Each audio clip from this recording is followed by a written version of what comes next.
আসসালামু আলাইকুম। ভিডিওতে যে গরুর বাচ্চাটি দেখতে পাচ্ছেন, এই বাচ্চাটির এলএইচডি হয়েছে। এলএইচডির বয়স আজ 4 দিন, চিকিৎসার বয়স 3 দিন।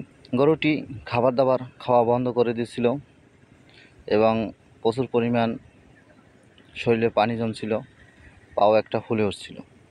বর্তমানে পা এবং শরীরের পানি কমে গিয়েছে। এলএইচডি একটি মারাত্মক রোগ, হাঁসির মাধ্যমে অন্য গরুতে ছড়াতে পারে। এটা একটি ভাইরাসজনিত রোগ। এই রোগে হলে তেমন কোনো সুনির্দিষ্ট চিকিৎসা নাই, তবে সহকারী চিকিৎসা দিয়ে চিকিৎসা করা হয়। এলএইচডি থেকে বাঁচতে হলে আমাদের ভ্যাকসিন দিতে হবে। প্রথমে আমরা ভ্যাকসিন দিলে এই এলএইচডির হওয়ার সম্ভাবনা খুবই কম থাকে। মার্কেটে বিভিন্ন কোম্পানির এলএইচডির ভ্যাকসিন বর্তমানে পাওয়া যায়। তাই আমরা আমাদের প্রাণীটিকে স্বাস্থ্য সুরক্ষা রক্ষার জন্য সবসময় ভ্যাকসিন দিয়ে থাকব।